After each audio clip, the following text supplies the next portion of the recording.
สบายดีทุกคนมื้อนี้สิพาทุกคนไปเบิ่งบรรยากาศบุญสวงเรืออยู่เมืองเมอร์เซย์เนาะรัฐแคลิฟอร์เนียอยู่อเมริกา บุญนี่ก็ตั้งแต่วันเสาร์แล้วเนาะวันเสาร์วันที่6เดือน9หั้นนะแต่ว่าหาก็มีเวลามาตัดวิดีโอให้เบิ่งบรรยากาศตอนนี้คือตอนเช้าเนาะตอนประมาณ9 โมงเช้าค่อยมาเช้าคนก็เลยอาจจะบ่หลายปานใดเนาะแต่ว่าสวยมานี่คนก็หลายอยู่เด้มีห้านขายเครื่องเนาะพวกเครื่องนุ่งของถือมาแต่เมืองลาวก็มีเนาะแล้วก็เป็นอาหารการกินส่วนอันนี้เป็นภาพบรรยากาศตอนสวยเนาะ12 โมง1 โมงคนก็เริ่มหลายแล้วไผก็มาต่อคิวซื้ออาหารหั้นนะส่วนหลายอาหารก็จะมีประเภทข้าวเหนียวปิ้งไก่ตำบักหุ่งสิ้นสวรรค์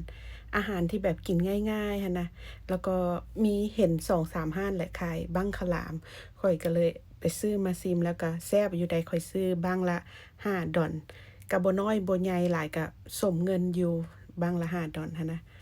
บุญเสื่องเฮือนี่เพิ่นก็จัดปีนี้เป็นปีที่2เนาะปีกายนี้ข้อยก็บ่มีโอกาสได้มาหาก็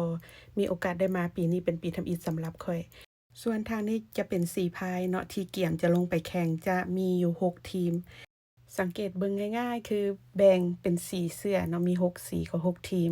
เดี๋ยวค่อยจะให้ทุกคนไปเบิ่งบรรยากาศบุญเสื่องเฮือนำกันเด้อมันคืออยู่เมืองลาวเลยแหละ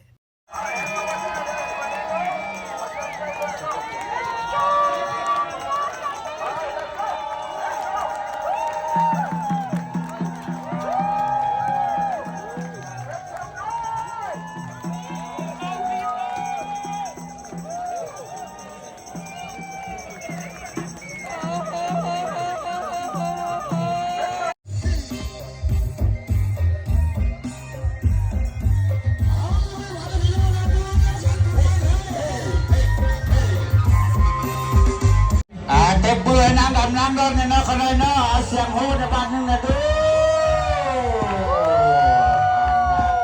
เฮ้ยคุณอะไรทิ้งได้ห้องดังเลยเพื่อนบ้านเนาะเพื่อนที่ได้ทิ้งได้เพื่อนบ้านเนาะเกี่ยวสลองไปเลยเพื่อนบ้านเนาะวันนี้ต้องมีแหละทิ้งได้ทิ้งหนึ่งได้ทิ้งหนึ่งที่2นะเพื่อนบ้าน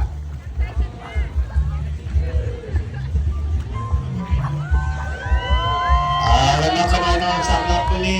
แมงบุญทรงเรือของเราอยู่ที่เมืองมอสซีรัฐแคลิฟอร์เนียปีนี้เป็นปีที่2พ่อแม่พี่น้องนางดำนางร้อนของเขาของคณะจะสิ้นสุดไปแล้วส่วนการแข่ง